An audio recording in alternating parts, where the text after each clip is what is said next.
Ladies and gentlemen, as we move deeper into the intellectual heart of the Bhopal Literature Festival, we now turn our attention to a chapter of Indian history that has been often spoken of but rarely understood in its full depth.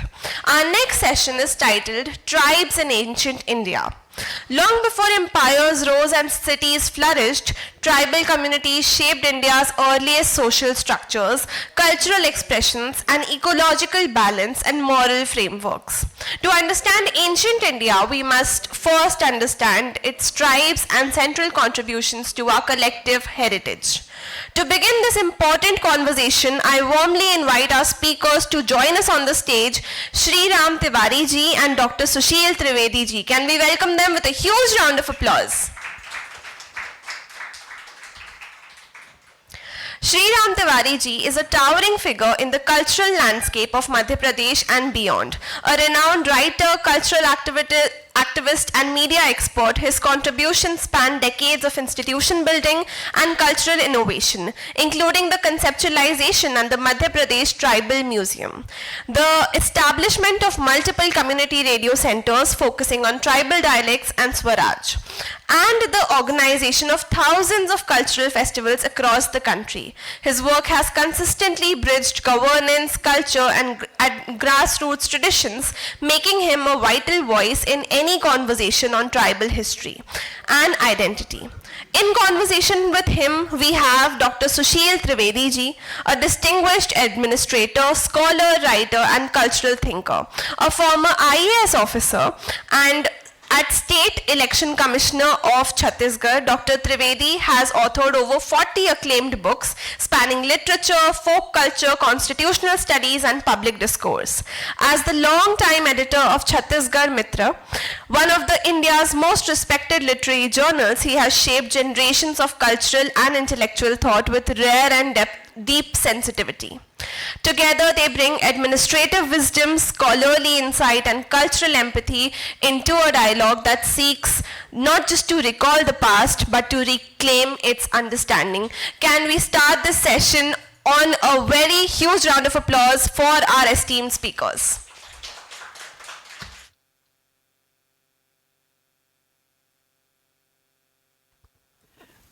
मित्रों, आज हमारे लिए बड़ा सुखद दिन है। उसका कारण ये है, हमारे साथ परशुराम जी बैठे हुए हैं, बड़े सीनियर IAS, डॉक्टर रघुराज जी भी बैठे हुए हैं, नामी गिरामी लिखने पढ़ने वाले लोग हैं।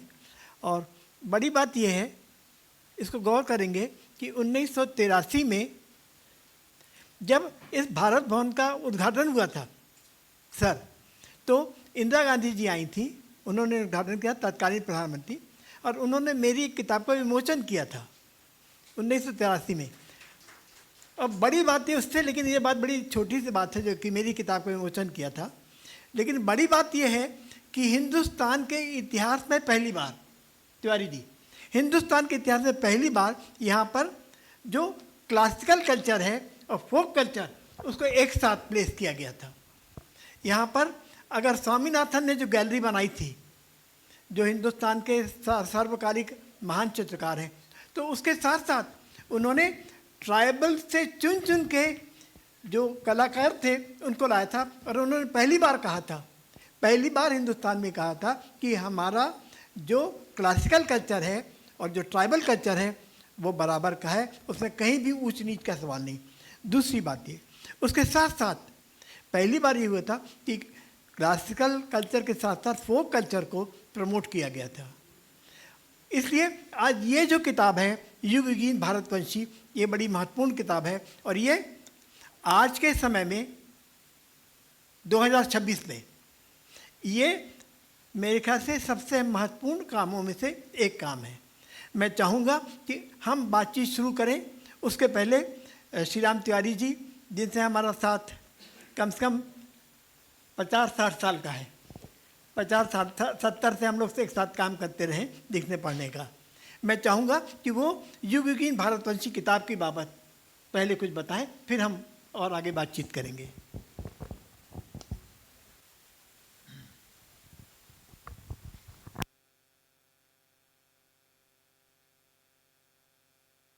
हेलो।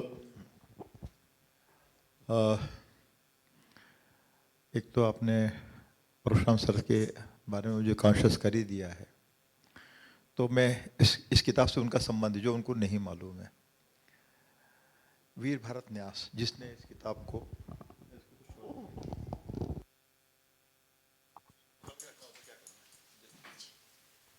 हेलो,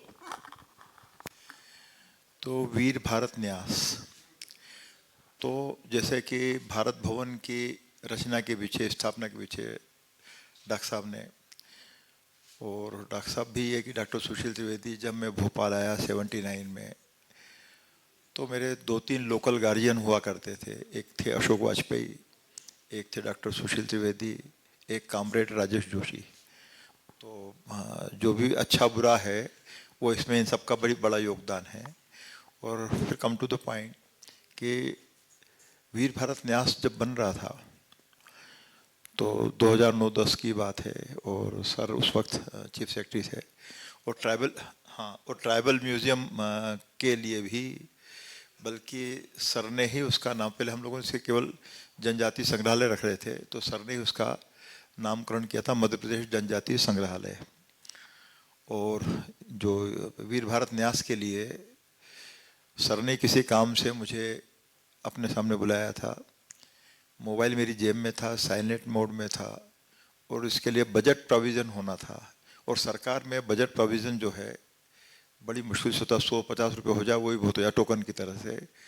उस वक्त सर ने जो मेरा खाता खुलवाया था 1 करोड़ रुपए से, और जो फाइनेंस के जो अधिकारी थे वो मुझे ढूंढ रहे थे, मैं फ़ोन नहीं उठा रहा था, तो सर ने तुम कहाँ गायब रहते हो। और सर के ही वक्त भोपाल में स्थापना दिवस पर AR रहमान का शो हुआ, और उस वक्त भी सर मुझे ढूंढने, मोबाइल मेरी जेब में है, मैं बेहद उलझा हुआ, पर डाटा नहीं कि यार तुम फ़ोन तो उठा लिया करो, और किसी सिक्योरिटी वाले को भेजा कि भाई श्रीराम तेरे से बात कराओ, तो सर हैं।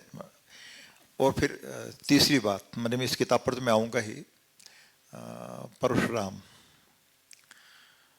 तो बहुत सारी धारणाएं भ्रमात्मक धारणाएं, भ्रमपूर्ण धारणाएं भगवान परशुराम को लेकर समाज में सदियों से व्याप्त है। लेकिन परशुराम जो ओरिजिनल जो हैं, हम तो सब नामधारी लोग हैं, उन्होंने समाज के, हिंदुस्तान के विकास में अद्भुत मतलब वास्तव में अद्भुत, पूरा गुजरात से लेकर केरल प्रदेश तक जो समुद्री तट है, वहाँ पर जनजातीय समाज के स्थापना के लिए, उनकी समस्याओं के निराकरण के लिए समुद्र को खिसकाकर उनके लिए रिहाइश की जगह बनाई।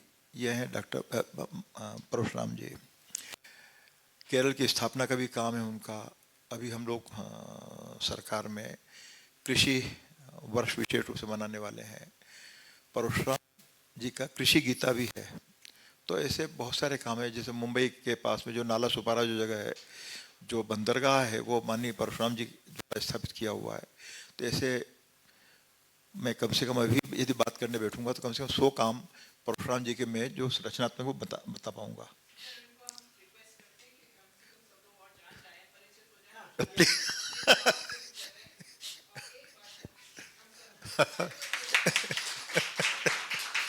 सर तिवारी जी को महत्वपूर्ण बात यह है कि जब मैं यहाँ पर आया डायरेक्टर हॉर्टिकल्चर होकर, तो सर परशुराम सेक्रेटरी एग्रीकल्चर थे। यानी आप जो एग्रीकल्चर की बात कर रहे हैं और मेरा, और सर की कोशिश थी कि मैं छत्तीसगढ़ में जाकर एग्रीकल्चर का काम ही संभालूँ, पर भारत सरकार ने मुझे कुछ होम GAD वगैरह कुछ दे दिया था। अब हम चाहेंगे कि तिवारी जी इस किताब पर आ रहा हूँ मैं।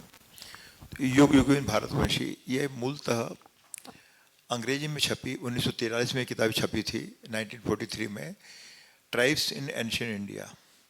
तो ये बहुत सारी धारणाओं को बदलती है। एक तो ये कि जो वही भ्रम का जो विषय है कि जनजाति का मतलब लगभग वो हुआ कि जो जंगलों में रहे, पहाड़ों पर रहे और अकेलेपन में रहे, तो ऐसा कुछ नहीं है।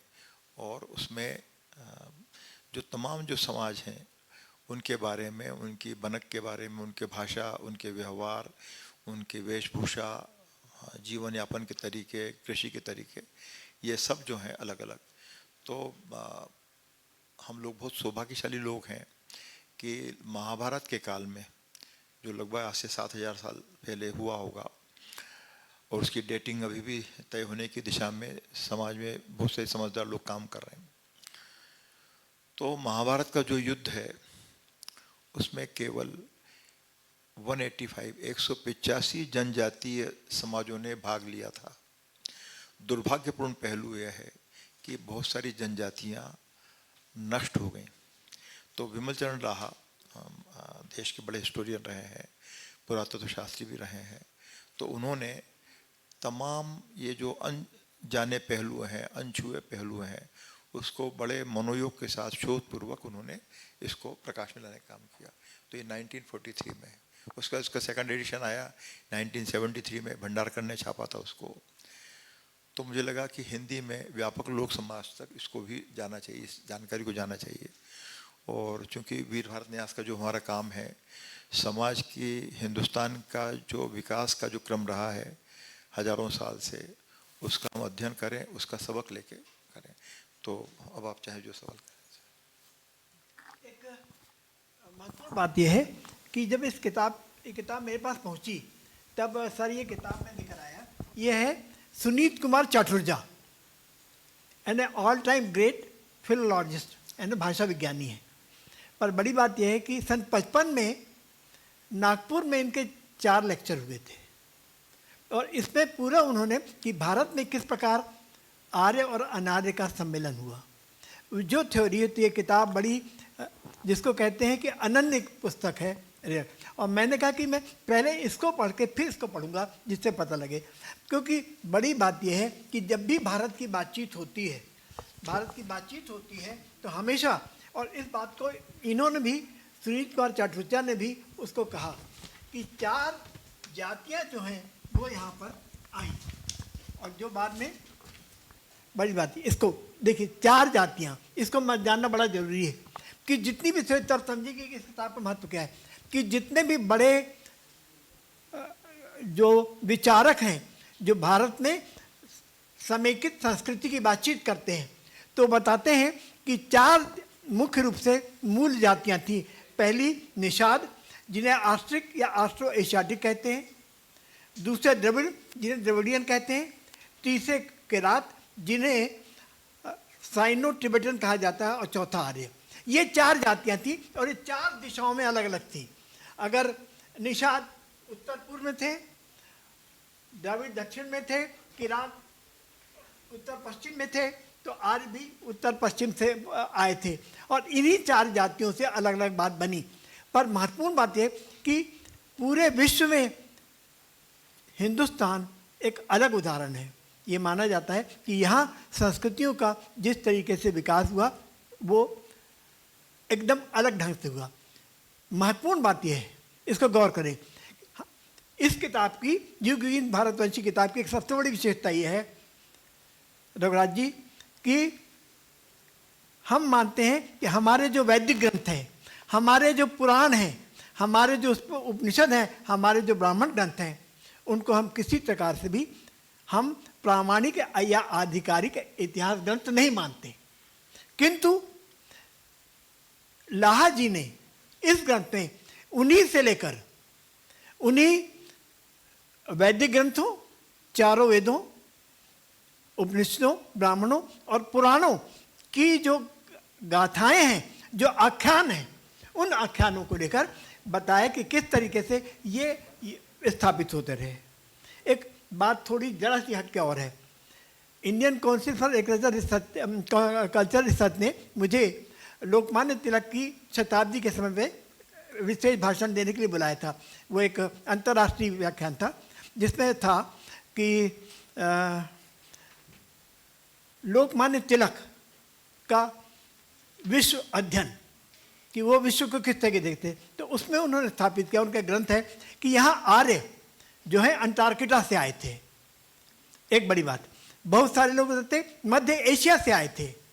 पर ये जो किताब है, ये किताब जो है लाहा की, वो इन सारी बातों को अनधिकृत घोषित करती है कि नहीं, आर्य और ये सब यहीं के थे और आसपास के थे। बड़ी बात ये। तो इस तरीके से हम चाहेंगे कि आप ये बताएं कि ये जो धारणा है कि आर्य बाहर से आए थे, कहीं मध्य एशिया से आए थे, या जैसा लोकमान्य तिलक ने कहा था, जो मैंने अंतर्राष्ट्रीय बताया था कि लोकमान्य तिलक कह रहे हैं कि अंटार्कटिका से आए थे, और उसको ध्वस्त करते हुए उन्होंने यहाँ पर ये स्थापित किया कि ये सारी की सारी जातियाँ यहीं की थी, और जो भारतवर्ष था वो कहाँ तक फैले हुए थे। आज का भारतवर्ष नहीं, पुरातन भारतवर्ष। देखिए, हम थोड़ा इस किताब के साथ साथ कुछ और जो कि आपने वैदिक और तमाम पुराने इतिहास और आदि का संदर्भ दिया है, तो जो अब सारी दुनिया भी जो मान रही है, और हम तो भारतीय परंपरा से मान ही रहे थे कि जैसे सृष्टि के निर्माण के अभी लगभग 1,95 करोड़ और कुछ वर्ष व्यतीत हुए हैं। अभी जो लेटेस्ट जो फाइंडिंग है ब्रिटेन की यूनिवर्सिटी की, वो भी मान रहे हैं कि हाँ 2 अरब साल से पृथ्वी पर बसाहट का सिलसिला चालू हुआ होगा।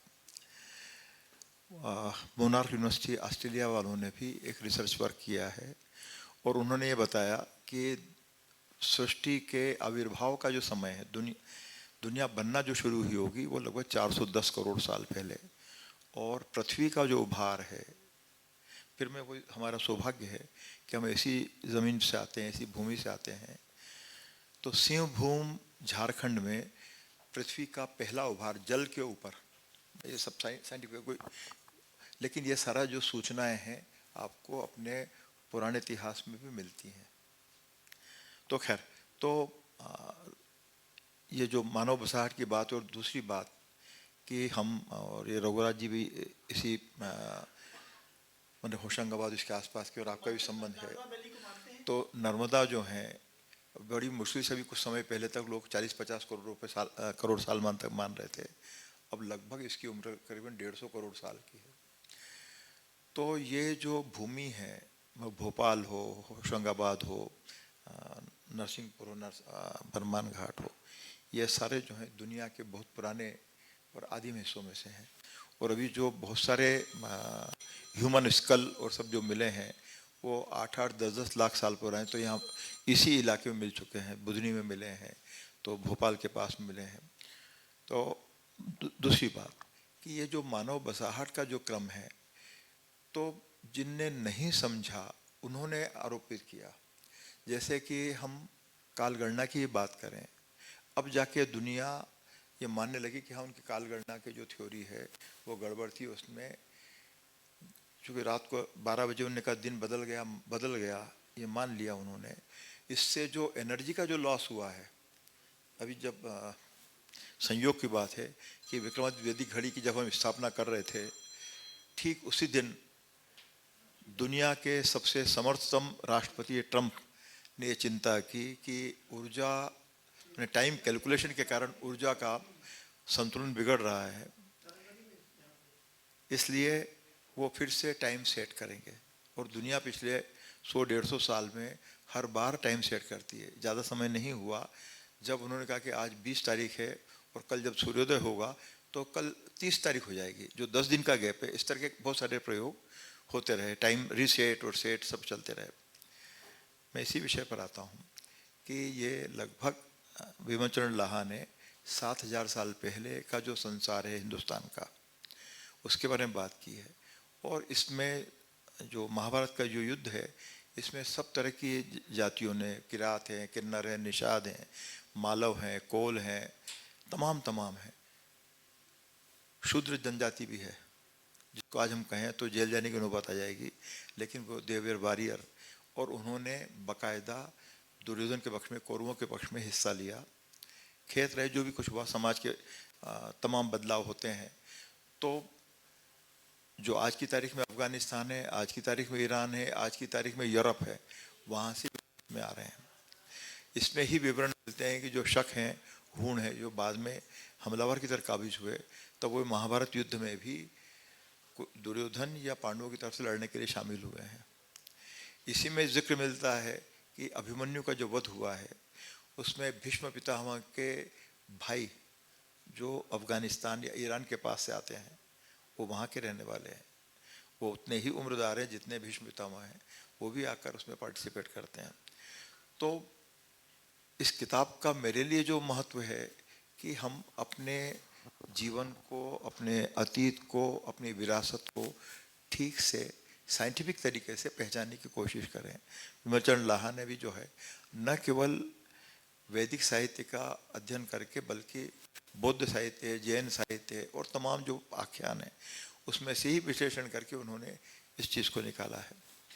तो मुझे तो लगता है कि हमें देर हुई, माने कहाँ ये 1943 में किताब छपी, कहाँ ये 1973 में छपी और कहाँ ये 2025-26 में हम बात करने जा रहे हैं। लेकिन मुझे लगता है कि उस ज़माने में जो हमारे समय के जो स्कॉलर रहे हैं, जैसे पंडित जवाहरलाल नेहरू, उन्होंने भारत एक खोज का काम किया। रामधारी सिंह दिनकर उन्होंने संस्कृति के 4 अध्याय का काम किया।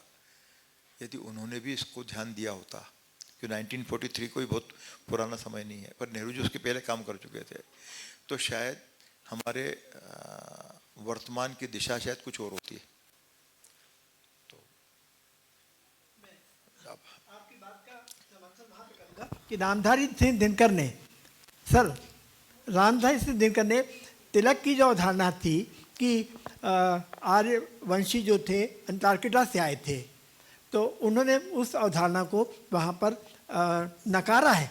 और ये सिद्ध किया है कि वेद में जिस प्रकार से उषा काल का वर्णन है, उषा काल का वर्णन है, दूसरे वर्णन है, वो वहाँ नहीं संभव है, यहीं संभव है। दूसरी एक और बड़ी बात है कि जो ये कहा जाता है कि मध्य एशिया से भारतवंशी यहाँ पर आए, इस बात को भी मना करती है। ये बात अलग है कि यहाँ का प्रभाव वहाँ तक गया। ईरान इराक के साथ हमारी जो सांस्कृतिक समानताएं हैं भाषा के स्तर पर और रहन सहन जीवन शैली के स्तर पे, इसको उन्होंने स्थापित किया। इस पुस्तक की बड़ी बात मैं जानना चाहूँगा, तिवारी जी जो इसको बताएंगे कि इस किताब में उन्होंने, मैंने इसको रेखांकित किया है कि विभिन्न जातियों के साथ साथ गांधार राज्य, काशी राज्य, कौशल राज्य, कलिंग राज्य, आंध्र राज्य, मगध, उत्कल, इन राज्यों का विशेष रूप से वर्णन किया है, क्योंकि इन राज्यों के इतिहास से भारत का इतिहास बनता है।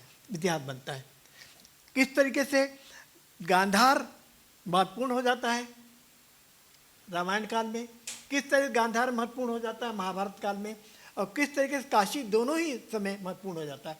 तो ये पुस्तक हम बताएं चाहेंगे कि आप ये बताएं कि केवल जनजातियों की पुस्तक नहीं है, वरन उसके साथ साथ जो कुछ बड़े राजतंत्र थे उनकी बातचीत आई।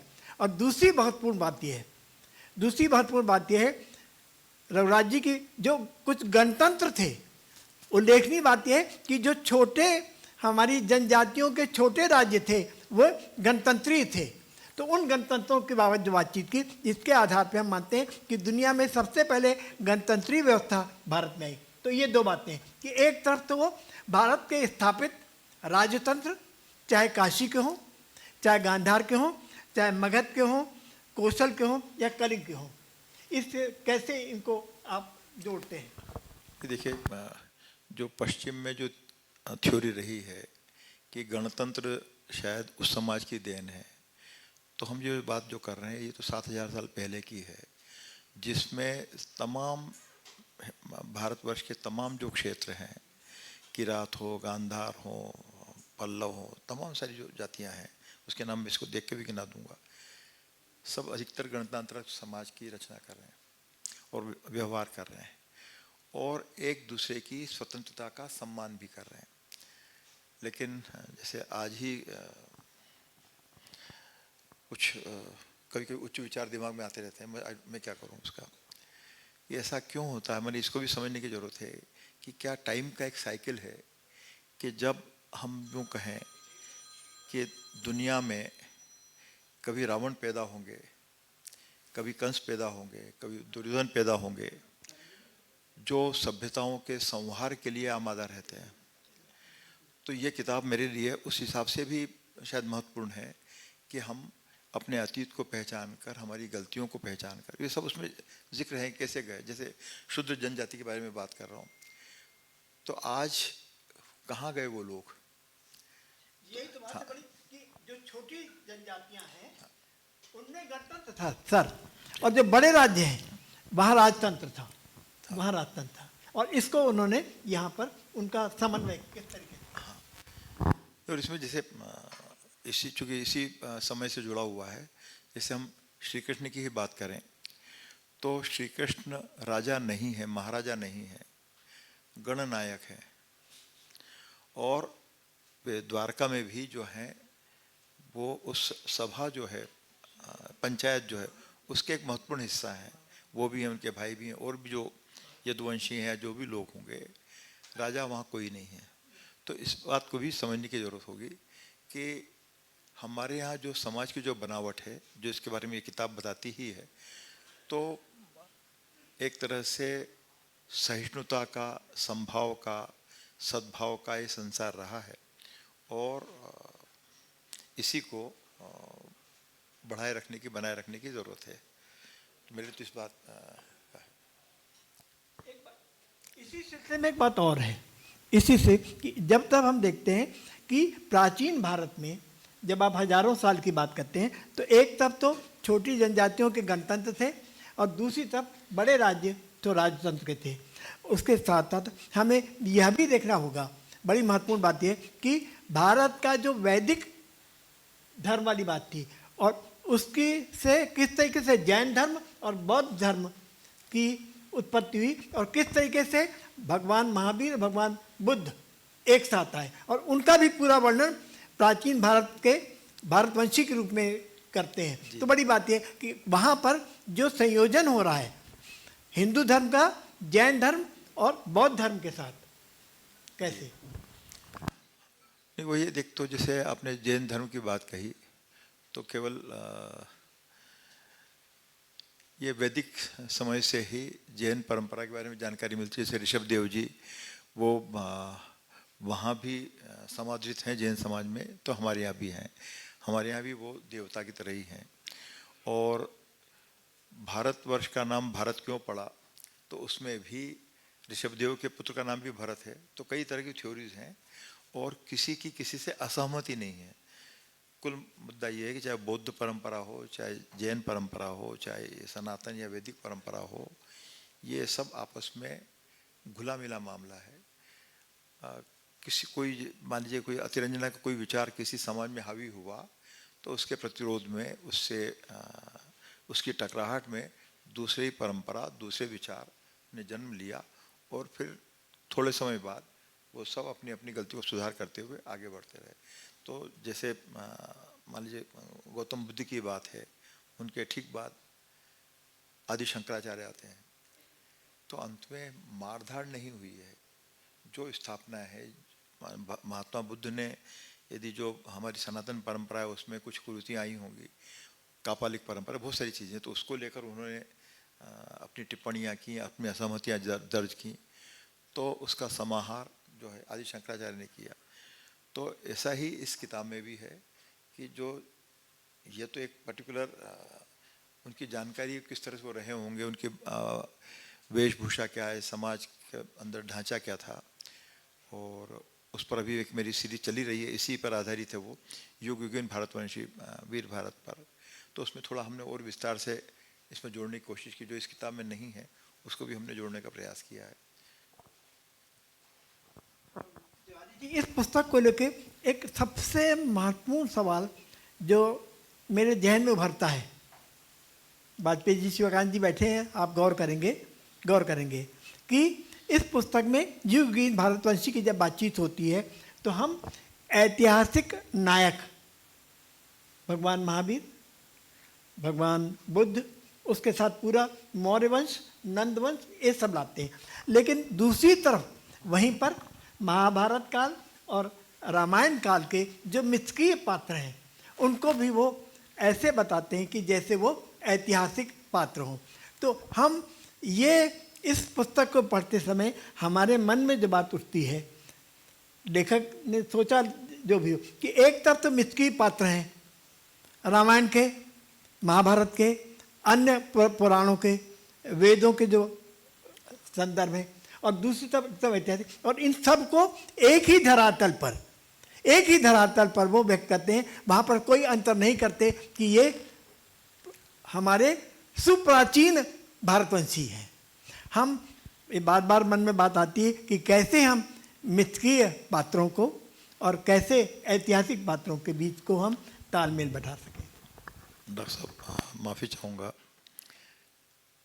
ये जो मिथक वाली जो धारणा है इससे मैं सहमत नहीं हूँ, क्योंकि वो सब भी अब जो प्रमाण, ये शिवाकांत वाजपेयी भी आए हुए हैं और भी पढ़े, तो ये तो मिथकी या हम जिसको नहीं समझ पा रहे, तो ये पिछले 300-400 साल में हमने उसको उस तरह से समझने की कोशिश की। लेकिन अभी जो सारे नवीनतम जो अध्ययन जो आ रहे हैं सामने, जैसे कुछ वर्ष पहले ही था कि द्वारका नाम की कोई चीज़ थी नहीं, तो नासा खुद ही उसका सर्वेक्षण और अन्वेषण करके बात कर रहा है। इसी तरह से सरोज बाला हैं जो महालेखाकार थीं, उन्होंने तारामंडल की गणना के आधार पर वाल्मीकि रामायण, महाभारत हो या वैदिक पीरियड हो, उसके बारे में उन्होंने बहुत सारी चीज़ें कही हैं।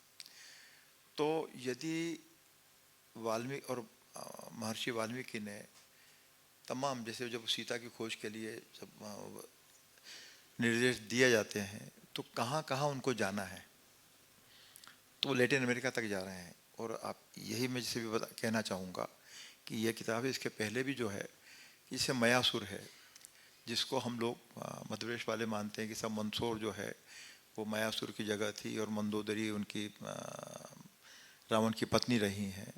लेकिन जो थ्योरीज हैं अब कि इन माया कल्चर जो है, मायासुर और जो सूर्य सिद्धांत का उन्हें आविष्कार भी किया, वे लैटिन अमेरिका के, मैक्सिको, वेनेजुएला, जो अभी सब संकट में हैं वो सभ्यताएं, तो वहाँ के वो रहने वाले थे।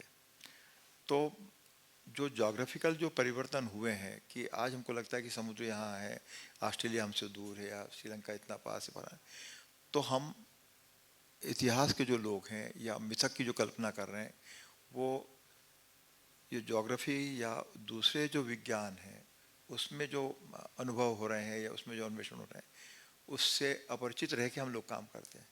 तो जो समझ में नहीं आया हमने कहा हाँ ये मिथक है।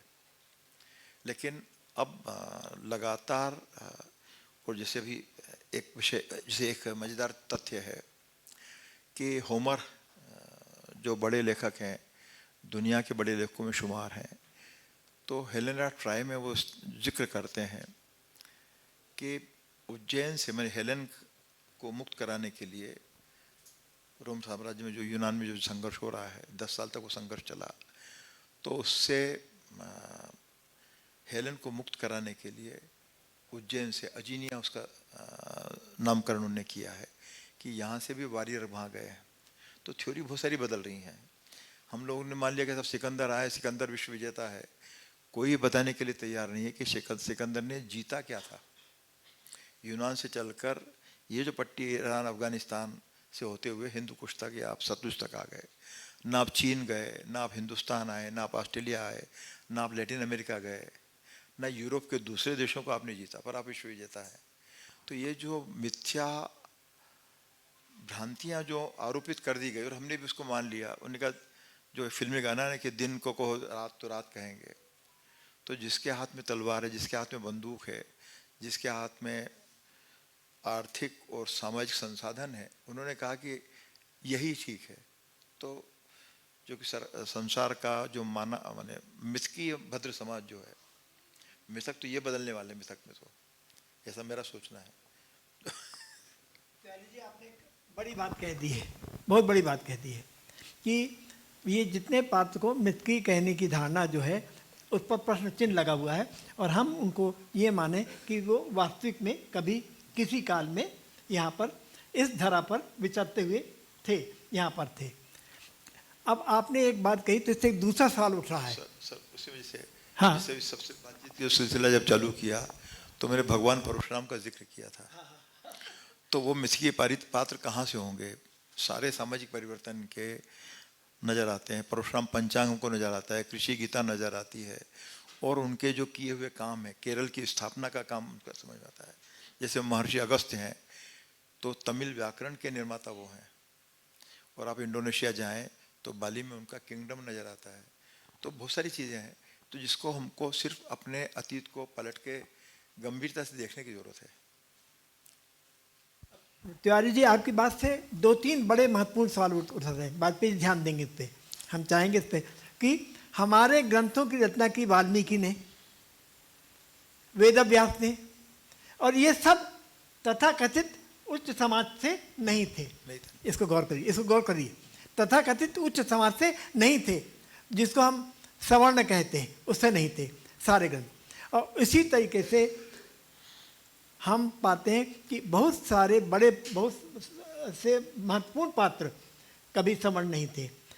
क्या हम ये माने, सर इसको आप भी काम करेंगे, आप जानते हैं कि मैंने इसको नोट किया, एंटोनियो ग्राम्सी ने सबाल्टर्न की अवधारणा दी थी पूरी दुनिया में, कि जो हाशिए में लोग थे उन हाशिए के लोगों को स्थापित किया गया था, और ये माना गया था कि वो बड़ी किताब है और जिसने पूरी दुनिया में दुनिया की सोच परिवर्तित किया कि हाशिए में पड़े हुए लोग हैं, जो चाहे वो आज की शब्दावली में, जिस शब्दावली को हम स्वीकार नहीं करते, कि आज की शब्दावली में जो जनजाति हैं या अनुसूचित जाति के उनको स्थापित किया था। क्या हम माने कि साहा ने एक साथ इन सारे पात्रों को एक धरातल पर लाकर सबाल्टर्न को मेन स्ट्रीम का नियामक बता दिया, मेन स्ट्रीम।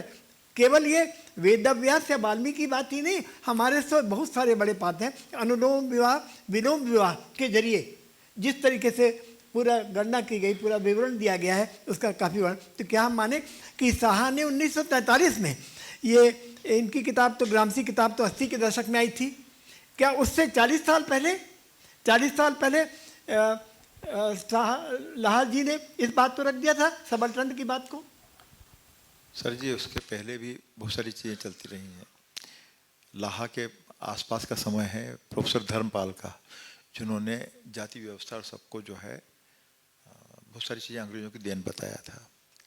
कुछ चीज़ें जो आप ये जो हाशिए पर जो समाज है, तो ये भी बड़ा मज़ेदार है। और मैं क्योंकि जिस तरह का काम आजकल कर रहा हूँ, तो डर ये है कि कहीं मैं सिमस्त में साधु न बन जाऊँ, तो नहीं बनूँगा। लेकिन जैसे उज्जैन से जहाँ से मेरा संबंध आता है, तो वहाँ पर 84 महादेव की एक प्रकरण है। दुनिया भर में कहीं भी 84 महादेव नहीं, केवल उज्जैन में है। आख्यान जो कहता है हर कल्प में एक महादेव। तो मैं उसी विषय पर जो आपने छेड़ा है कि उसी में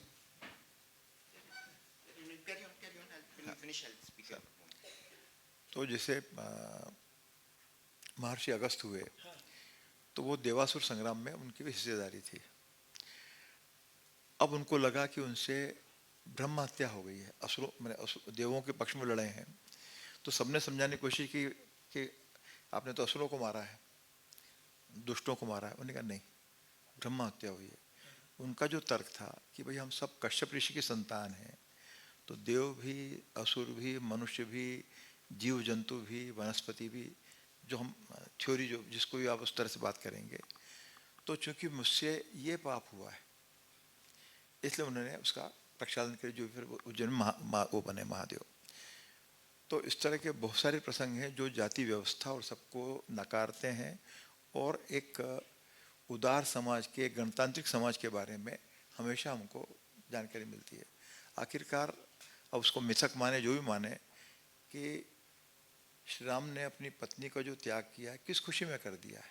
राजा है, जो हाशिए पर हो समाज की आवाज़ तो वहाँ तक पहुँचना ही नहीं चाहिए, लेकिन एक साधारण से यदि टिप्पणी भी है उसके लिए भी वो परिमार्जन करते हैं। तो ऐसे कई तरह की चीज़ें हैं सर। तो इसी तरह से है, या जैसे एक और जो विवाह का जो विषय है, तो जैसे हाँ, तो मैं अभी उसमें आता हूँ। अब जैसे यहाँ यादव जो परंपरा है, संयोग से अभी मुख्यमंत्री भी हमारे यादव हैं, तो एक दिन मैंने मजाक में कहा कि आप आधे ब्राह्मण हैं। तो उन्होंने कहा मतलब? तो मैंने ब्राह्मण इसलिए कि हमारे यहाँ शुक्राचार्य हुए हैं, उनकी बेटी देवयानी, उनका जो पति हैं उनसे जो संतति हुई है वो यदु हुए हैं, यादव समाज पैदा हुआ है। तो पत्नी ब्राह्मण है, ययाति जो है क्षत्रिय हैं, तो इसका कोई मायने नहीं। आज हमने रूढ़ी बना ली है तो ठीक है, वो भी टूटेंगी। तो जैसे जैसे समाज का ज्ञान बढ़ता है, जानकारी बढ़ती है, तो हम वापस सभ्यता के संसार में हम प्रवेश कर ही रहे हैं, करेंगे ही। हमारी बात के अंतिम जोन में पहुंचते हुए मैं ये कहना चाहता हूं कि साहा जी ने यहाँ पे मुख्य रूप से जो हमारे महाजनपद थे उन महाजनपद का तो विवरण दिया हुआ है, और ये विवरण भी उत्तर भारत का यानी विंध्य के उत्तर का है। विंध्य के नीचे के जो दक्षिणापथ वाला है उसकी चर्चा नहीं पाई। हम आज भी कहते हैं कि हमारी संस्कृति में 4 भाषा भाषियों का, तमिल, द्रविड़, कन्नड़, मलयालम भाषा भाषियों का और उनकी जो संस्कृति का हम अभी भी महत्व स्थापित नहीं कर पा रहे हैं। क्या आप ये मानते हैं कि उसमें भी इस किताब के आगे, इस किताब में मैंने पाता हूँ कि उत्तरापथ जो है वहाँ के महाजनपद का तो पूरा विवरण ज़्यादा है, पर दक्षिणापथ का विवरण कम मिलता है, जबकि हम मानते हैं कि हमारी भारतीय संस्कृति को संजोने में, संरक्षण में उनका बड़ा महत्वपूर्ण ध्यान है। क्या हम चाहेंगे कि इसके आगे उस पर भी कुछ काम अगर हुआ हो या आप करवा रहे हैं तो हमें अच्छा लगेगा। देखिए, एक 300-400 पेज की किताब में, जबकि ये किताब भी संख्या में ज़्यादा है, पर हम उसे एक ही किताब से, एक ही लेखक से या इतिहासकार से हर चीज़ की उम्मीद नहीं कर सकते। पर समाज में बड़े पैमाने पर अलग अलग तरह से काम हो रहा है। तमिल संगम को लेकर हो रहा है, और वीर भारत न्यास, इसकी रचना में ही यह है कि भारत के तमाम जो परंपराएं हैं, कोई आज की परंपरा है, कोई 100 साल पहले की, कोई 10,000 साल पहले की है, तो चाहे वो तमिल हो, चाहे वो जम्मू कश्मीर हो या देश के अन्य भूभाग हैं। और ये तो हम आज की तारीख में हम भौगोलिक परिवर्तन राजनीतिक कारणों से हुए हैं, लेकिन सच्चे अर्थों में भारतवर्ष की जो सांस्कृतिक परंपराएं जो रही हैं दुनिया भर में, उस सब के भी अध्ययन और आज उसके लिए काम चल रहा है, और जल्द ही आपको उसके भी तथ्यात्मक जानकारी के साथ हम लोग उपस्थित होंगे, यही कह सकता हूँ। मैं एक बात ये कहना चाहता हूँ कि उनकी इस किताब के बाद दूसरी किताब आई थी, this is historical geography of ancient India. 43 में तो उनकी ये किताब आई थी, ट्राइब्स इन एंशिएंट इंडिया। फिर उनके बाद 1954 में किताब आई, historical geography of ancient India. क्या आप चाहेंगे कि वो जो historical geography of ancient India है उसके साथ इसका तालमेल बैठाया जाए? मैं तो एक पाँव पर तैयार रहता हूँ। मेरे सिर्फ निवेदन ये है कि कोई उसका अनुवाद कर दे, आप ही कर दें तो मैं तो 2 मिनट लगेगा मुझे छापने में। और मेरी इस आदत से, चाहे वो प्रेमशंकर शुक्ला बैठे हुए हों, चाहे वो शिवाकांत वाजपेयी हों, शैलेंद्र तिवारी हों। अब शैलेंद्र तिवारी हम एक षड्यंत्र में शामिल थे विक्रमादित्य वैदिक घड़ी के, तो पता नहीं मैं क्या क्या करता रहता हूँ। तो हर अच्छे विचार के लिए दोनों हाथ उठा के हाँ हैं, तो आप करा दीजिए, मैं तैयार हूँ। मित्रों, हम अभी बात कर रहे थे तो 3 बातें से प्रमुख रूप से उभर कर आई हैं, बड़ी महत्वपूर्ण, कि एक बार यहाँ श्री राम तिवारी जी ने बड़ा स्पष्ट किया कि हम जिनको मिथकीय पात्र मानते हैं वो वास्तव में ऐतिहासिक पात्र बन रहे हैं, उसके संबंध में नए प्रमाण आ रहे हैं। दूसरी महत्वपूर्ण बात यह है कि हम जिन्हें सबाल्टर्न या हाशिए पे पड़ी जनजातियाँ थीं उनको यहाँ पर उन्होंने प्रमुखता दी है। एक तरफ तो हिंदुस्तान के जो बड़े राजवंश थे, चाहे काशी का हो, चाहे मगध का हो, चाहे गांधार का हो, चाहे कौशल का हो, चाहे कलिंग का हो, मगध, इनको सबको लिया। उसके साथ साथ छोटे छोटे गणतंत्र थे। और बड़ी बात यह है कि ये हाशिए पे पड़ी हुई जातियों के जो राज्य थे वहाँ गणतंत्र था, बड़े जो राज थे वहाँ पे राजतंत्र था, हम सब जानते हैं। तीसरी बड़ी बात यह है कि यहाँ पर उन्होंने इतने ऐसी जातियों का विवरण दिया जिनका हमको आज भी नाम पता नहीं लगता है।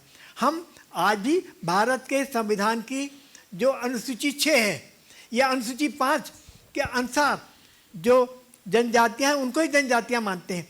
पर ये पुस्तक पहली बार सिद्ध करती है कि भारत पूरा का पूरा हमारे सबके रक्त में जनजातीय रक्त शामिल है। हम कोई भी जो हैं उस जनजातीय रक्त से मुक्त नहीं है। हाँ, आज जो जंगलों में दूरस्थ केंद्रों में समाज से मुख्य धारा से दूर उनको जनजाति मानते हैं, पर किंतु वास्तविकता यह है कि वो जो चार मुख्य जातियां हैं, किरात, निषाद, आर्य वाले चारों जाति हैं, उनके रक्त हम सब में हैं। और भारत की जो संस्कृति है वो स्थापित करती है कि इन सारी की सारी जनजातियों से मिलकर ही ये भारत बना है, और भारत की विविधता में ही सबसे बड़ी उसकी एकता है। हम चाहेंगे यहाँ पर जो बड़े प्रमुख बुद्धिजीवी प्रमुख विद्वान बैठे हैं, अगर उनको कोई सवाल हो तिवारी जी से तो वो उत्तर देना चाहेंगे। वाजपेयी जी, श्रीधर जी भी हैं। देखिए क्या है सर जी, मेरा आपसे निवेदन है कि मुझसे ज़्यादा पढ़े लिखे लोगों से सवाल मत करवाइए, नहीं तो मेरी पोल 2 मिनट में खुल जाएगी। नहीं अच्छा, होगा। दूसरा मैं ये कहना चाहता हूँ इसको समापन करते हुए, मैं मान के चल रहा हूँ कि ऐसा कोई नहीं है। जब भी, हाँ सर प्लीज सर, सर अरे हिम्मत सर, सर आपके कारण मेरी हिम्मत है। हाँ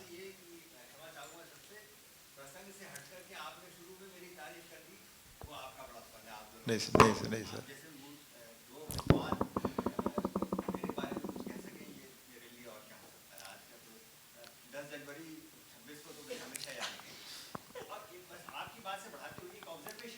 सर और क्योंकि आप दोनों ट्राइब्स के बारे में, एंशिएंट ट्राइब के पुराने जमाने की बात छोड़ी, आज के भी आप लोगों की बड़ी दखल है, आप हर चीज़ को जानते हैं। तो और बस्तर के बारे में भी आपका अध्ययन है, और आप छत्तीसगढ़ में ही रहने लगे तो और भी ज़्यादा आप उसको समझे होंगे। वो वहाँ की भाषाओं में सभी तरह, और आपने कहा ना 4 मूल स्रोत हैं, चारों तरफ की भाषाओं के शब्द, और अबूझमाड़ में तो आप तो वहाँ रहे सर, आप वहाँ रहे तो और दूसरा ये कि जो यंगर एलिमेंट है यहाँ पर, हमारे यंगर जनरेशन के लोग हैं, वो एक ही भूभाग है जहाँ पर एक प्रमाण स्वरूप कि जैसे किसी शहर का नाम होता है शाहजहाँपुर या यमुना नगर, तो चाहे नगर हो, चाहे पुर हो, चाहे पटनम हो, चाहे पाड़ा हो, चाहे वाड़ा हो, ये जितने सफिक्स हैं वो सारे के सारे आपको वहाँ मिलते हैं। है ना सर, जिस तो आप जिस बात को आप आगे बढ़ा रहे थे, उसका एक बड़ा प्रमाण है वहाँ पे उपलब्ध कि वो भले जो शेड्यूल ट्राइब, और ट्राइब नहीं शेड्यूल ट्राइब, आपने सही फरमाया, अधिसूचित, हम लोग अधिसूचित कहने लगे, भारत सरकार की भाषा में अधिसूचित जनजाति, तो जनजाति प्रभाव तो सब पे है, उनको अधिसूचना में उनका नाम शामिल कर दिया। जी लेकिन अब वो लोग श्रिंक होते होते वहाँ पहुँच गए हैं जो लोग, तो लेकिन देखिए चारों तरफ का निचोड़ है वहाँ पर। सर, इस पर शायद आप कुछ कहना चाहेंगे अगर समय। मैं क्या कहूँ सर, मैं जो आप कह रहे हैं वो तथ्य ही है। और दूसरा, जैसे आज जैसे विश्व हिंदी दिवस है, तो मैंने किसी से शरारतन पूछा कि आज ही क्यों है। 14 सितंबर को तो हम मनाते ही हैं, तो ईसा से 300 साल पहले देवनागरी स्क्रिप्ट का एक तरह से आविष्कार कह लें, सिलसिला, उस प्रवर्तन का सिलसिला, क्योंकि भाषा तो लगातार बनती रहती है, लेकिन स्क्रिप्ट का जो काम है वो आज से करीबन 2300-2400 साल पहले हुआ था। और ये अभी तक ये था कि हिंदी मतलब 400-500 साल की हमने उसकी उम्र मान रखी थी। तो कालिदास, जिनकी उम्र जो है आज से लगभग 2100 साल पहले, विक्रमादित्य के ज़माने की बात है, तो अपभ्रंश के रूप में उन्होंने हिंदी के सिलसिले की शुरुआत की। और आज ही का दिन है 10 जनवरी, जिसमें प्रधानमंत्री जी ने जिसका जिक्र किया, सोमनाथ वाला। तो मैं इस गर्व से भरा हुआ हूँ कि भोपाल, उज्जैन और धार, इनका जो सम्मिश्रण है राजा भोज, उन्होंने ही महमूद गजनई को निर्णायक रूप से खदेड़ कर देश के बाहर किया और सोमनाथ मंदिर के संरक्षण का और पुनर्निर्माण का सिलसिला भी आरंभ किया। और राजा भोज, मेरा मानना है, भोपाल के संस्थापक हैं कि शायद दुनिया में कोई ऐसा राजपुरुष नहीं है जो उतना ज़्यादा पढ़ा लिखा हो। 108 से ज़्यादा उनकी किताब मिलती है और बहुआयामी किताबें हैं, साहित्य भी है, आयुर्वेद भी है, ज्योतिष भी है, वास्तु भी है, पता नहीं क्या क्या है। और जीनियस इस तरह के कि जब उनको ब्रेन ट्यूमर हुआ, कुछ हुआ, तो उन्होंने जब तक वो होश में रहे तब तक उन्होंने ऑपरेट कैसे होगा ये 1000 साल पहले बताया है। तो अभी तो ये संसार जो है आधुनिक चिकित्सा का, ये तो अभी अभी का है। तो मैं ये नहीं कहना चाह रहा कि हम अतीत के गौरव से के अभिमान से भरा हुआ हूँ, पर क्यों न करूँ, ये भी बात है। तीसरी बात कि भारत भवन का मैं शुक्रिया अदा करना चाहता हूँ कि इस तरह की विचार गोष्ठियाँ यहाँ पर एक सिलसिला फिर से चालू हुआ है।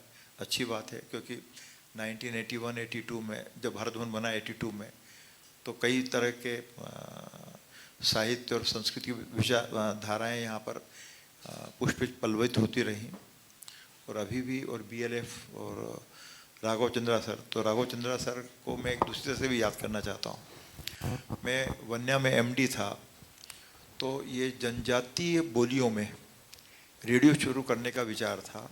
तो सर से ही डिस्कस करते करते, सर हमारे कमिश्नर होते थे, तो उन्होंने ही हिम्मत दी कि कुछ और विषय थे, कुछ और दबाव मुझ पर थे, तो उन्होंने डांट के कहा कि तुम घसियारे हो या MD हो। तो फिर मैंने करीबन 12-13 रेडियो स्टेशन हमने शुरू किए। तो उन्होंने अभिलाष भट्टाचार्य, अपने अभिलाष खांडेकर जी हैं, देवेंद्र मेहता हैं, और सारे दोस्त लोग हैं, तो इन्होंने इस तरह की बातचीत को मौका दिया। पर मेरा अनुरोध BLF से यह है कि हिंदी की चर्चाएं ज़्यादा हों, हिंदी किताबों की चर्चा भी ज़्यादा हो, भारतीय भाषाओं की चर्चा भी ज़्यादा हो। अच्छी बात है। धन्यवाद। हम एक बार, हाँ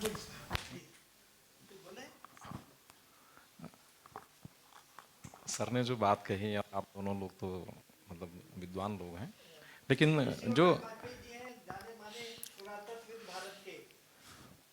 तो मैं बात जो तिवारी सर ने बात कही थी, आपसे प्रश्न किया था, तिवारी सर ने कहा मैं मिथक नहीं मानता हूँ।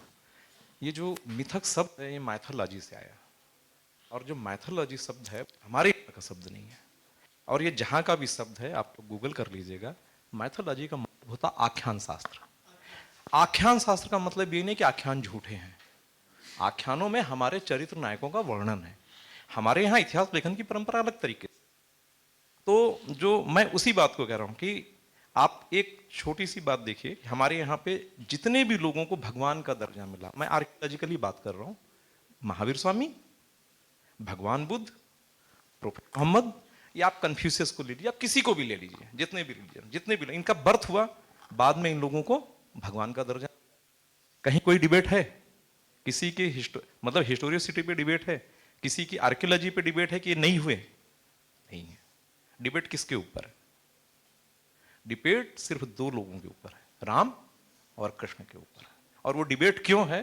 डिबेट के पीछे सिर्फ एक ही कारण है कि हमारे यहाँ इतिहास लेखन की जो नई परंपरा का सूत्रपात हुआ वो 1861 के बाद हुआ, जब भारत में ब्रिटिश आए, विलियम जोन्स आए, का खैर जिन्होंने कालिदास का अपना संस्कृत का उनका ट्रांसलेशन किया।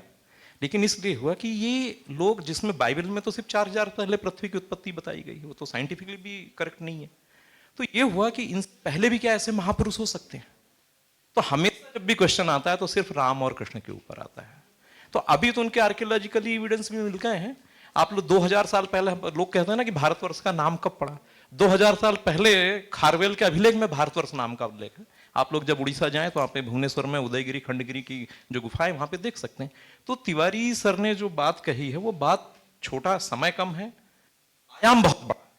और जैसा हमारे आदरणीय सर हैं त्रिवेदी सर, इनके साथ लंबे समय तक छत्तीसगढ़ में भी काम करने का मौका मिला, तो ये सेशन आर्कियोलॉजी और पुरातत्व का इतना रोचक होता है कि 1 घंटे में बात बनती नहीं है। तो मैं आप दोनों लोगों को प्रणाम करता हूँ, आप लोगों ने बड़ी जानकारी दी, धन्यवाद। देखिए क्या है, मैं तो सुपरफिशियल नॉलेज वाला आदमी हूँ, आप आर्कियोलॉजी वाले हैं, गहरी बात है। लेकिन मिथक का मेरे साथ केवल रिश्ता इतना है कि वो काल्पनिक नहीं है। क्योंकि अक्सर जो धारणा बना दी गई कि मिथक है, कि हमने कहा यार मिथक है छोड़ो, तो केवल ये है कि वो छोड़ने का विषय नहीं है, उसको विचार के साथ, विश्लेषण के साथ अपनाने की बात है। अंत में एक साथ मैं आपसे कहना चाहूँगा, तो साइंस का विद्यार्थी रहा कि आज के युग में क्वांटम फिजिक्स ने ये प्रूव कर दिया है कि एक ही कण जो है एक दो जगह रह सकता है। डबल स्लिट थ्योरी के तहत जो है आपका इलेक्ट्रॉन एक जगह वेव होता है, एक जगह पार्टिकल होता है। तो हमारे यहाँ पर यथा पिंडे तथा ब्रह्मांडे बहुत पुराना कंसेप्ट है। उस पिंड में सारे आदिवासी ये सब आपके आदिवासी यथा पिंडे तथा ब्रह्मांड। तो हम तो उस सनातन परंपरा को मानते हैं जिसमें यथा पिंडे तथा ब्रह्मांडे हैं, और जो आज की डबल स्लिट थ्योरी प्रूव कर रही है कि भाई हम नहीं समझते क्या है। तो ये जो मायासुर काया है, ये जो माया है जिसने ये रचा है सारा का सारा, उसने ये बात सही रची कि उसने एक पिंड रचा और उसने ब्रह्मांड रचा। ये दोनों प्रत्यक्ष प्रमाण है, चाहे आप उसमें कुछ भी किताब लिख लीजिए या मत लीजिए। सर सर नमस्कार, मैं बुरहानपुर से मुकेश दरबार। सर हम लोग लोक कला संस्कृति के काम करते हैं, खासतौर से आदिवासियों के लिए, लेकिन कहते हैं कि परिवर्तन प्रकृति का नियम है। तो क्या ये प्रकृति परिवर्तन कर रही है और आज की जो मूल सभ्यताओं से जो आदिवासी जनजाति हटती चली जा रही है, क्या उसको आने वाला समय एक्सेप्ट कर लेगा या करना चाहिए? क्योंकि परिवर्तन कहते हैं प्रकृति का तो नियम है, तो बस सर ये जिज्ञासा है अंदर, क्या उसको एक्सेप्ट करना चाहिए? भाई मियाँ, आप कहाँ से आए मुझे नहीं पता, मैं कहाँ से आया मुझे नहीं पता, मेरे पूर्वज कहाँ से आए पता नहीं। हम सब उसी ग्राम समाज या जो जनजाति समाज के हिस्सा रहे हैं। कोई आज रहा है, कोई 100 साल पहले रहा, कोई 1000 साल पहले रहा है। तो ये तो समाज की प्रक्रिया है, बनती रहेगी, बिगड़ती रहेगी। हो सकता है कि आज हम जो बात कर रहे हैं, कोई ऐसा बम फटे कि हम यहाँ उलझ जाएं और हम गुफाओं और कंदराओं में चले जाएं या एक असभ्य संसार में चले जाएं, और फिर हम धीरे धीरे करके खेती किसानी सबकी तरफ आएंगे। तो ये तो रेगुलर प्रक्रिया है, तो इसमें कोई तय नहीं कर सकता। ये सब ये भ्रांत धारणाएं हैं कि इनका क्या होगा, उनका क्या होगा। हम अपनी चिंता कर लें कि हमारा क्या हो रहा है ना, बाकी ठीक। Thank you so much. It was a wonderful session. We are काफी short on time. The other हो session गया is है। about to हम start. 1 मिनट में धन्यवाद देना चाहेंगे BLF के लिए कि इतना ज़्यादा विचारोत्तेजक विमर्श यहाँ पर संपन्न हुआ और इतनी सहभागिता है कि कुछ और लोग भी सवाल करना चाहते हैं, पर चूँकि अगला सेशन हो रहा हम कर रहे हैं। पर हम मानते हैं कि 3 बड़े सवालों पर यहाँ पर बात कर उभर कर आई कि पूरी भारतीय संस्कृति किस तरीके से समवाय है, एक समय की संस्कृति है, और किस तरीके से गणतंत्र और राजतंत्र में यहाँ पर समन्वय रहा, और किस तरीके से भारत की संस्कृति निरंतर विकसित कर रही है। और ये मान के चलिए सवाल ये है, हमारे सामने उदाहरण है कि प्राचीन जनजातियाँ जो हैं लगातार विकसित कर रही है। हम करें, हम सब के सब जनजाति हैं, हमारे रक्त में जनजाति रक्त शामिल है। कुछ आगे बढ़ गए, कुछ जो जंगल में रह गए, पीछे रह गए, वो भी आगे आ जाएंगे। और BLF को बहुत बहुत धन्यवाद इतने विचारोत्तेजक विमर्श के लिए, और ख़ास करके राघव चंद्रा सर को जो लगातार हम लोग को प्रोत्साहित करते रहे कि हम आके इस तरीके से बातें करें और कुछ सवाल नए उभर कर आएँ, कुछ उनके जवाब भी उभर कर आएँ। और धन्यवाद वाजपेयी जी, आपने कुछ बातें मिथक को लेकर बड़ी स्पष्ट की। Thank you so much, guests. We were definitely awestruck. If the audience have more questions, they can meet the authors in the authors lounge exclusively. It was a profound journey. We often view history through the lens of great empires and kings, but today we walked the path of original custodians of the land. A massive round of applause for Sri Ram Tiwari ji and Dr. Sushil Trivedi ji for this engaging conversation. I would now like to invite Meenakshi Dua ji and Naeem Mansoori ji on stage, the founding members of the Society for Culture and Environment, to join us on stage to present the festive mementos.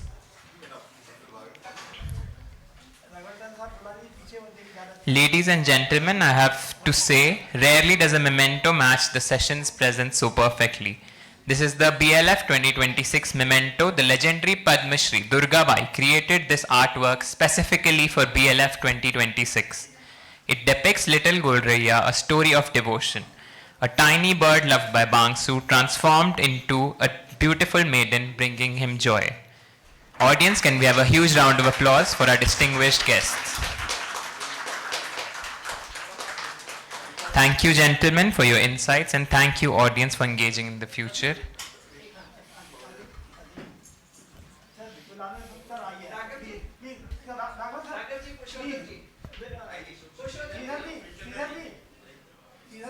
We would like to welcome the President and Director of our society, Mr. Raghav Chandra, on stage. Please give him a huge round of applause, audience.